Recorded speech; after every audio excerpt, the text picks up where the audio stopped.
Vladimir Ilyich Lenin. 3 Crises written on July 20, 1917.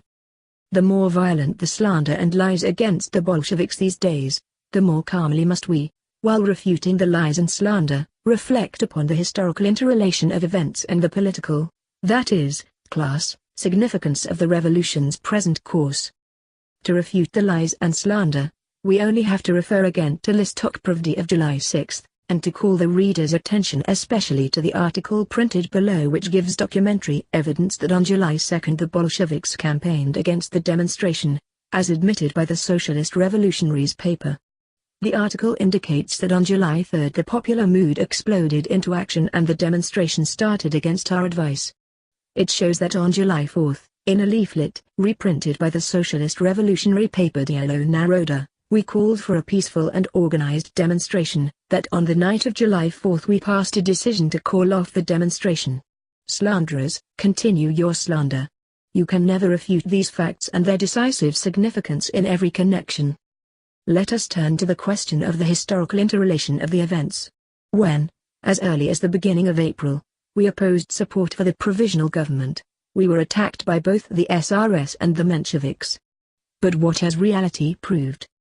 What have the 3 political crises proved, April 20 and 21, June 10 and 18, July 3 and 4? They have proved, in the first place, that the masses are becoming increasingly dissatisfied with the bourgeois policy of the provisional government's bourgeois majority. It is rather interesting to note that the ruling Socialist Revolutionaries newspaper, Dielo Naroda, despite its marked hostility to the Bolsheviks, is compelled to admit, in its July 6 issue, the deep economic and political causes of the action of July 3 and 4. The stupid, crude, infamous lie that this action was artificially created, that the Bolsheviks campaigned in favor of action, will daily be more and more exposed. The common cause, the common origin, the deep common root of the 3 above-mentioned political crises is clear, especially if we look at them in their interrelation, as science demands that politics be looked at. It is absurd even to think that 3 such crises could be produced artificially. In the second place, it is instructive to grasp what each one of them had in common with the others, and what was its specific features.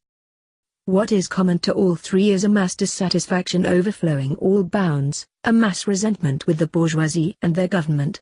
Whoever forgets, ignores or underestimates this essence of the matter, renounces the ABC of socialism concerning the class struggle.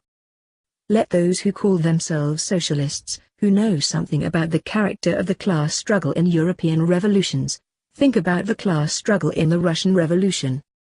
These crises are peculiar in the ways they manifested themselves. The first, April 20-21, was stormy and spontaneous, and completely unorganized. It led to Black Hundreds firing on the demonstrators and to unprecedentedly savage and lying accusations against the Bolsheviks. After the outburst came a political crisis. In the second case, the demonstration was called by the Bolsheviks, and was cancelled after a stern ultimatum and direct ban by the Congress of Soviets. Then, on June 18, came a general demonstration in which the Bolshevik slogans clearly predominated. As the Socialist Revolutionaries and Mensheviks themselves admitted on the evening of June 18, a political crisis would certainly have broken out had it not been for the offensive at the front. The third crisis broke out spontaneously on July 3 despite the Bolsheviks' efforts on July 2 to check it. Reaching its climax on July 4, it led to a furious outburst of counter-revolution on July 5 and 6. The vacillation of the SRS and Mensheviks expressed itself in Spiridonova and a number of other SRS declaring for the transfer of power to the Soviets, and in the Menshevik internationalists, previously opposed to it, voicing the same idea. The last, and perhaps the most instructive, conclusion to be drawn from considering the events in their interconnection is that all 3 crises manifested some form of demonstration that is new in the history of our revolution, a demonstration of a more complicated type in which the movement proceeds in waves, a sudden drop following a rapid rise, revolution and counter-revolution becoming more acute, and the middle elements being eliminated for a more or less extensive period. In all 3 crises, the movement took the form of a demonstration. An anti-government demonstration, that would be the most exact, formal description of events. But the fact of the matter is that it was not an ordinary demonstration, It was something considerably more than a demonstration, but less than a revolution. It was an outburst of revolution and counter-revolution together, a sharp, sometimes almost sudden elimination of the middle elements, while the proletarian and bourgeois elements made a stormy appearance. In this respect it is extremely typical that, for each of these movements, the middle elements blame both of the specific class forces, the proletariat as well as the bourgeoisie. Look at the SRS and Mensheviks. They lean over backwards to frantically shout that, by their extremes, the Bolsheviks are helping the counter-revolution. At the same time, however, they admit again and again that the cadets, with whom they form a bloc in the government, are counter-revolutionary. Our urgent task is to draw a line, wrote Yellow Naroda yesterday, to dig a deep moat between ourselves and all the right elements, including Jedinstvo, which has gone militant, with which, we may add, the SRS formed a bloc during the elections. Compare that with today's, July 7, issue of Jedinstvo, in which Plekhanov's editorial is compelled to state the indisputable fact that the Soviets, that is, the SRS and Mensheviks, will think over the matter for a fortnight and that, if power were to pass to the Soviets, it would be tantamount to victory for Lenin's supporters. If the cadets don't stick to the rule, the worse, the better, says Plekhanov, they themselves will have to admit that they have made a big mistake, by withdrawing from the cabinet, making the work of Lenin's supporters easier. Isn't that typical? The middle elements blame the cadets for making the Bolsheviks work easier, and the Bolsheviks for making the cadets work easier. Is it so hard to guess that if we substitute class names for political ones we have before us the dreams of the petty bourgeoisie about the disappearance of the class struggle between the proletariat and the bourgeoisie?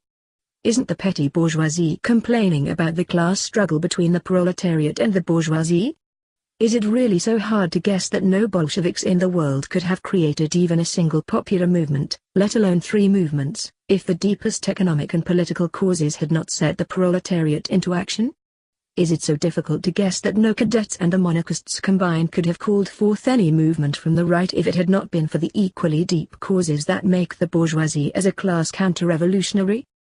Both we and the cadets were blamed for the April 20th to the 21st movement, for intransigence, extremes, and for aggravating the situation.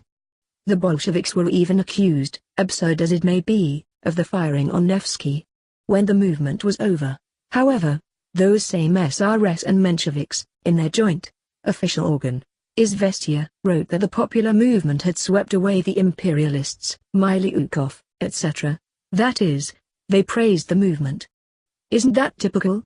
Doesn't it show very clearly that the petty bourgeoisie do not understand the workings, the meaning, of the class struggle between the proletariat and the bourgeoisie?